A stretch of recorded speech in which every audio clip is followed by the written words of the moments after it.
السلام علیکم تمام سننے والے، خیریت سے ہوں گے؟ آئے ایک اور نئی ویڈیو کے ساتھ حاضر ہیں، سنیں حضرت کا بیان۔ تمام تر سائنسی ترقیوں کے باوجود تم ٹرینوں کے نیچے آ کے خودکشیاں کرو گے، کھمبوں کو پکڑ پکڑ کے مرو گے تم، اور تم بیڑا غرق ہو جائے گا تمہارا، نہ تمہاری بیٹیوں کو کوئی پوچھے گا، نہ بہنوں کو، نہ نسل ہی بڑھ جائے گی، ساری کی ساری برباد ہو جاؤ گے۔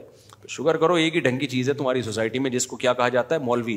اور پاکستان کے اور انڈیا پاکستان کے مولویوں کو دنیا میں سب سے برا سمجھا جاتا ہے۔ دنیا میں ٹریولنگ کرو گے نا تو پتہ چلے گا دنیا میں جتنا خاندانی کام انڈیا پاکستان بنگلہ دیش کے مولویوں کر رہے ہیں نا، دوسرے بھی کر رہے ہیں، اتنا خاندانی نہیں کر رہے۔ یہاں ایک ہی چیز ہے، مذہب بڑا خاندانی ہے، بڑی محنت ہے، تبلیغی جماعت ہے بھائی، پوری دنیا تبلیغی جماعت کی محتاج بن چکی ہے۔ آپ صبح و شام تبلیغ والوں کو گالیاں دو، گورا بھی دے گا، وہاں کے لوگ بھی گالیاں دے رہے ہوتے ہیں، جو اسکالر ہے نا، جو کہتے ہیں یہ دیوبندیوں کی جماعت اور روٹ پٹانگ قسم کی باتیں کر رہے ہوتے ہیں۔ بچہ جب بگڑتا ہے نا ان کا، وہ کہتے ہیں سہروزے کے لیے اس کو، یہ علماء دیوبند نے کس لوگوں کو ایک چینل دیا ہے اپنے بچوں کی تربیت کے لیے۔ وہ اللہ رسول، کل میں رائے گنج میں وہ اجتماع میں گیا ہوں نا، حضرت مولانا عباد اللہ صاحب کا بیان تھا 2-2.5 گھنٹے کا، کیسی دنیا کی نفی، کیسی اللہ کی محبت۔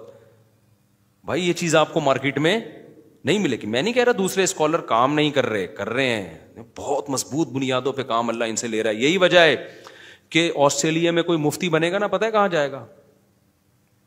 وہ کسی دیوبند کے علماء کے کسی مدرسے میں جا رہا ہوگا، چاہے وہ یو کے میں ہو، چاہے وہ ساؤتھ افریقہ میں مدرسہ ہو۔ یو کے میں بے تحاشا مدارس ہیں، لندن میں، فرانس میں میں نے مفتی دیکھے، کہاں سے پڑھے، کہہ رہے ہیں ہم یو کے گئے تھے مفتی بننے کے لیے۔ میں نے کہا یو کے میں آکسفورڈ یونیورسٹی میں مفتی بھی بنا رہے ہیں؟ انہوں نے کہا نہیں، وہاں پر مدرسہ ہے۔ کس کا مدرسہ ہے؟ تانے بانے علماء دیوبند سے جا کے مل رہے ہوں گے، اس دے دنادن مدارس ہیں۔ ابھی آسٹریلیا میں ہمارے دوست اپنے بچے کو بھیجا انہوں نے ساؤتھ افریقہ، وہ مدرسے کے تانے بانے کہاں جا کے ملتے ہیں؟ دیوبند سے جا کے ملتے ہیں۔ تو جہاں بھی دنیا میں جاؤ گے دینی مدارس کے سرے کہاں جا کے ملیں گے؟ ارے اتنا کام اللہ نے مولانا قاسم نانوتوی جنہوں نے انار کا ایک جو ہے نا درخت کے نیچے ایک طالب علم پہ محنت کی تھی، اتنی دنیا میں اس کی شاخیں پھیل جائیں گی، کوئی تصور کر سکتا تھا؟ اس کو کہتے ہیں برکت، جہاں اخلاص ہوتا ہے وہاں برکت ہوتی ہے۔ حضرت مولانا الیاس رحمۃ اللہ علیہ وہ بھی تو دیوبند سے فارغ تھے، کیا شروع کیا تھا انہوں نے؟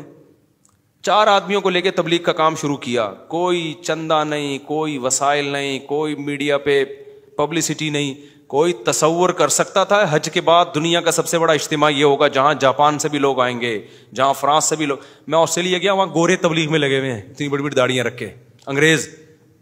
جاپان گیا، جیپنیز تبلیغ میں لگے ہوئے ہیں، اتنی بڑی بڑی داڑیاں رکھ کے، سمجھ رہے ہو؟ اور ایک واقعہ سن کے تو مجھے بڑی ہنسی آئی۔ ہمارے ایک دوست وہاں مفتی ہیں، آسٹریلیا میں ایک بڑے مفتی ہیں ماشاءاللہ۔ میں نے کہا آپ کہاں، اردو صحیح نہیں آتی، میں نے کہا آپ کہاں پیدا ہوئے؟ انہوں نے کہا برازیل میں پیدا ہوا تھا۔ میں نے کہا اعلیٰ تعلیم کے لیے، پھر دینی تعلیم کے لیے کہاں گئے؟ کہہ رہے بنارس۔ میں نے کہا شاید بنارس کوئی سوئٹزرلینڈ میں کوئی جگہ ہوگی جہاں اعلیٰ تعلیم کے لیے، یا یو کے میں کوئی بڑی یونیورسٹی کی کوئی ذیلی شاخ ہوگی۔ میں نے کہا بنارس گئے؟ کہہ رہے ہیں یہ جو کراچی میں بنارس ہے، وہاں ایک مدرسہ ہے، وہاں گیا تھا میں۔ سمجھو؟ اور بالکل صحیح کہا۔ آپ تو ان مدرسوں کو 2 ٹکے کا سمجھتے ہو، صحیح ہے نا؟ میں مانتا ہوں 2 نمبر مدرسے بھی ہیں، ایسا نا کوئی بھی مدرسہ جا کے ہم ہر مدرسے کی کوئی ذمہ داری نہیں لیتے، تو 2 نمبر تو بہت سارے 2 نمبر بھی ہیں، چندہ خور مدرسے ہیں اور چندے کے لیے دکانیں کھولی ہوئی ہیں، لیکن صحیح بھی بہت ہیں بھائی، وہ بھی آپ کو یہیں ملیں گے۔ تو انہوں نے کہا میں نے کہا یار کسی کو بتاؤ نا، میں برازیل سے، میرے والد نے مجھے پڑھنے کے لیے کہاں بھیجا؟ دینی تعلیم، بنارس۔ تو کہہ رہے میں اردو بھی یہیں سیکھی، ٹوٹی پھوٹی اردو تھی، لیکن ماشاء اللہ وہاں آسٹریلیا میں مدرسہ کھولا ہوا ہے انہوں نے، ان کا میں نے ولاگ بھی بنایا، آ جائے گا انشاءاللہ، کہ مدرسہ چلا رہے ہیں ماشاء اللہ۔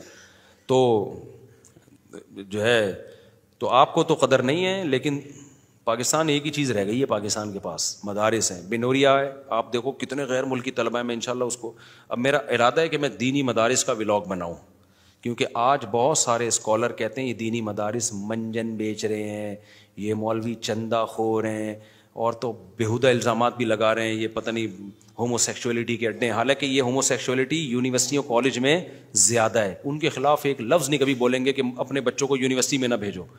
مدارس میں کوئی ایک عیب کی چیز، بھائی عیب ہر جگہ ہوتا ہے، جہاں اتنا کراؤڈ ہوتا ہے کوئی واقعات ہو سکتے ہیں وہاں پہ۔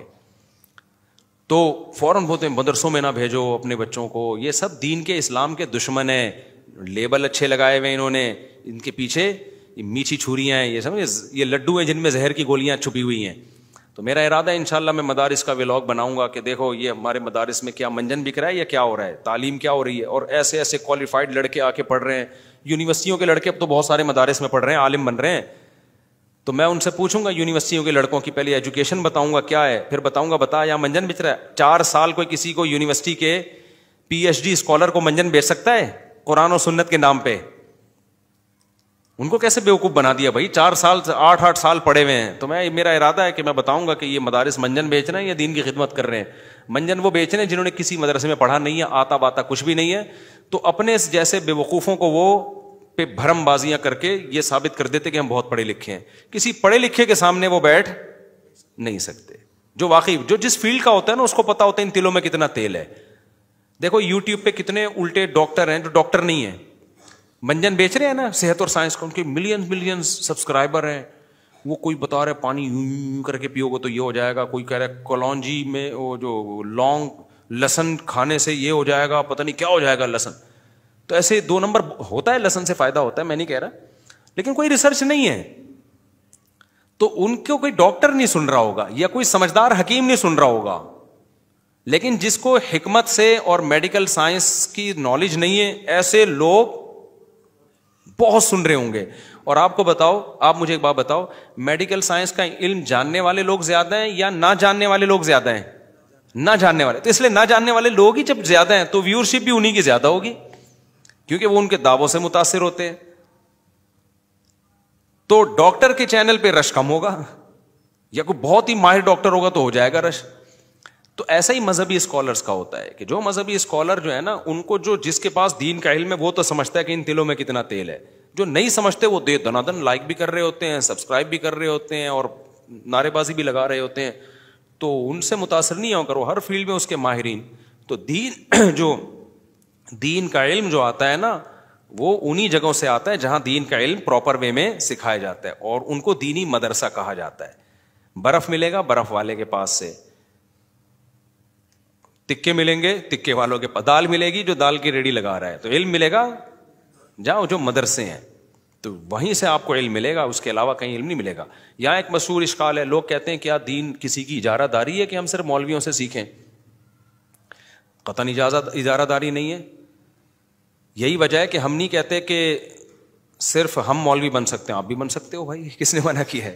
اجارہ داری کسی کی بھی نہیں ہے. مدرسوں میں نہ قوم دیکھی جاتی ہے کہ کس قوم کا ہے, ہاں دماغی تھوڑا سا ٹیسٹ لیا جاتا ہے کہ پڑھنے کے قابل بھی ہے یا نہیں, ایج دیکھی جاتی ہے, ایسا نہ ہو 90 سال میں علم حاصل کرنے آ رہا ہو تو بڑی محنت ہوتی ہے. لیکن کسی کی اجارہ داری نہیں ہے, سب آ سکتے ہیں دین کا علم حاصل کرنے کے لیے. ہم سے جو پڑھنا چاہے ہم اس کو مدرسوں میں بیٹھ کے الحمدللہ پڑھائیں گے, اجارہ داری کسی کی بھی نہیں ہے. لیکن اگر آپ یہ سمجھتے ہو کہ عالم بنے بغیر آپ چینل کھول کے لوگوں کو شرعی مسائل بتانا شروع کر دو, عالم بنے بغیر آپ لوگوں کو گائیڈ کرنا شروع کر دو, تو پھر ہم آپ کے خلاف فتویٰ دیں گے کہ آپ سے مسئلہ پوچھنا جائز نہیں ہے. کیونکہ صحیح بخاری کی حدیث ہے کہ نبی صلی اللہ علیہ وسلم نے فرمایا ان اللہ لا يقبض العلم انتزاعا من صدور العلماء ولكن يقبض بقبض العلماء. اللہ دنیا سے علم کو علماء کے سینے سے نہیں اٹھائے گا بلکہ دنیا سے اللہ علماء کو اٹھانا شروع کرے گا. فَإِذَا لَمْ يَبْقَ عَالِمٌ, جب علماء دنیا سے ختم ہونے لگیں گے, اتَّخَذَ النَّاسُ جُهَالًا رُؤُوسًا, لوگ جاہلوں کو سردار بنانا شروع کر دیں گے. فَأَفْتَوْا بِغَيْرِ عِلْمٍ, ان کے پاس پراپر علم نہیں ہوگا, وہ لوگوں کو فتویٰ دیں گے, لوگوں کو شرعی مسائل بتائیں گے. فَضَلُّوا وَأَضَلُّوا, خود بھی گمراہ ہوں گے لوگوں کو بھی گمراہ کریں گے. یہ میری بات نہیں ہے, یہ کس کی کلام ہے؟ محمد صلی اللہ علیہ وسلم کا. اور آج اس بخاری مسلم کی حدیث کی دھجیاں اڑائی جاتی ہیں. لوگ کہتے ہیں علماء ایسے ہیں, علماء ایسے ہیں, علماء یوں ہوتے ہیں. تو کس سے پوچھیں مسائل بھائی؟ سارے علماء تھوڑی غلط ہو سکتے ہیں, 2 نمبر, اور ہر قوم میں 2 نمبر بھی ہوتے ہیں. مولوی ایسے ہوتے ہیں, مولوی یوں ہوتے ہیں, مولوی ایک فیشن بن گیا ہے یہ.